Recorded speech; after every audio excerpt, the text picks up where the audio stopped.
আসসালামু আলাইকুম। Welcome to easy cooking by ডানা।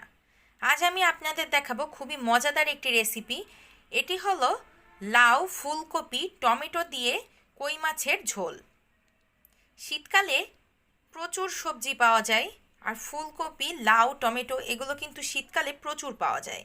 আর এভাবে যদি আপনারা লাউ, ফুলকপি ও টমেটো দিয়ে কই মাছের ঝোল তৈরি করেন, আমি আশা করছি ছোট বড় সবাই খেতে খুবই ভালোবাসবে।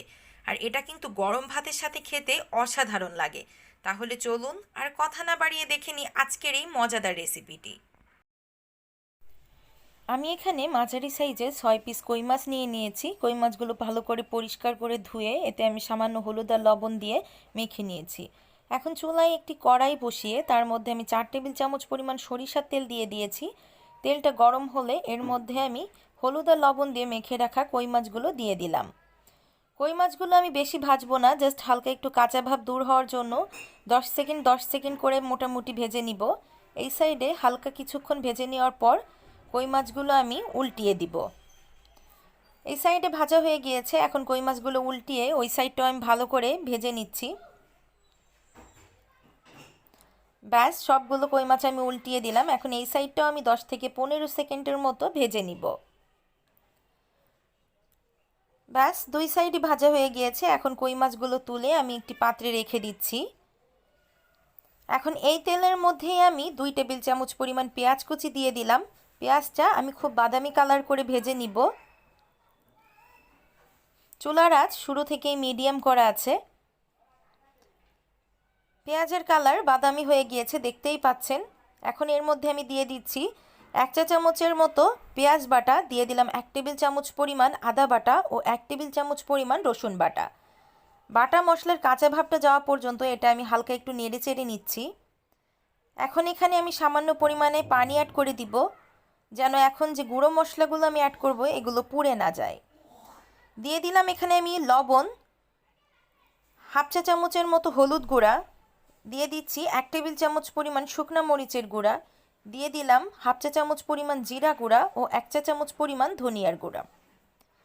এখন সবগুলো মশলা ভালো করে আমি একটু নেড়ে চেড়ে নিচ্ছি।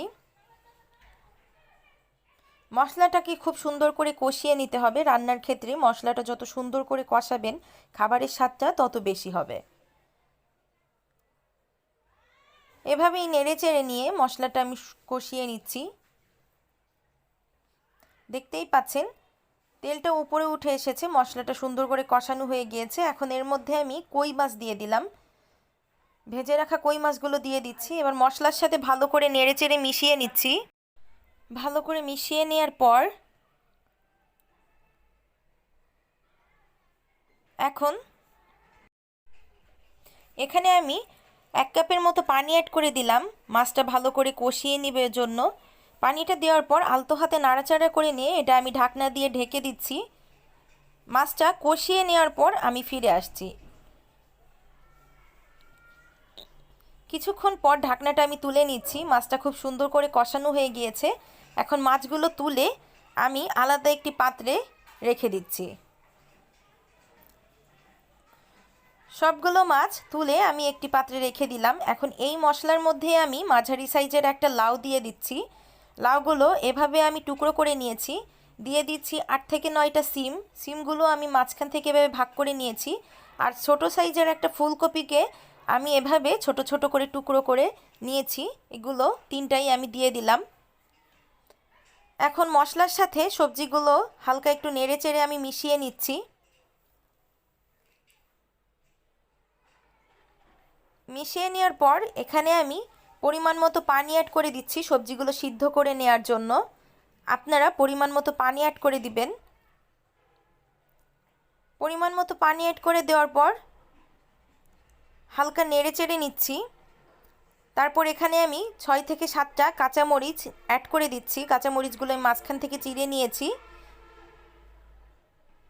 এখন এটা ঢাকনা দিয়ে আমি ঢেকে দিচ্ছি। ফিরে আসছি সবজিগুলো 90% সিদ্ধ হয়ে যাওয়ার পর। 10 থেকে 15 মিনিট পর ঢাকনাটা আমি তুলে নিচ্ছি। সবজিগুলো প্রায় 90%-এর মতো সিদ্ধ হয়ে গিয়েছে। এখন এর মধ্যে আমি কষিয়ে রাখা কই মাছগুলো দিয়ে দিচ্ছি। কই মাছগুলো আমি এখানে দিয়ে দিলাম।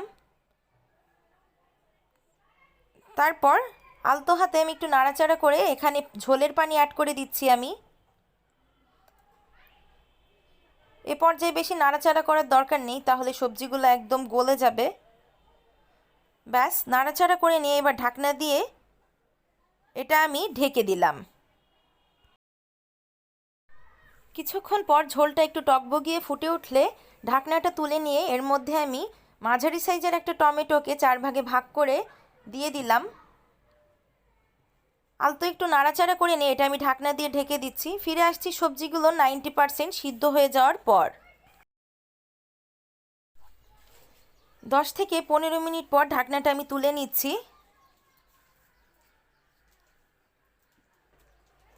এখন এর মধ্যে আমি কিছু ধনিয়া পাতা কুচি অ্যাড করে দিলাম। এর সাথে আমি দিয়ে দিচ্ছি 5 থেকে 6টা কাঁচামরিচ।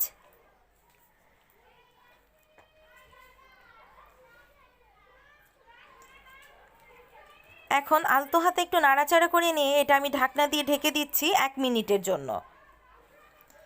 ফিরে আসছি আমি 1 মিনিট পর।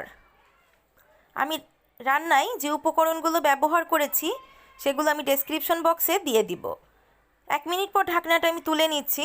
ব্যাস, রান্নাটা আমার সম্পূর্ণ রেডি। এ পর্যায়ে আপনারা লবণটা চেক করে নেবেন এবং আপনাদের পছন্দ অনুযায়ী ঝোল রেখে দিবেন। আমি চুলাটা অফ করে রান্নাটি নামিয়ে পরিবেশন করে নিচ্ছি।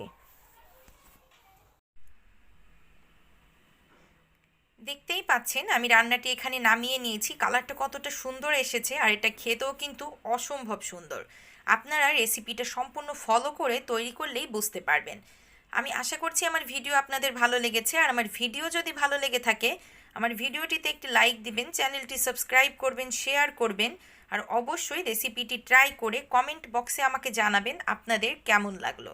সবাই ভালো থাকবেন, সুস্থ থাকবেন। আল্লাহ হাফেজ।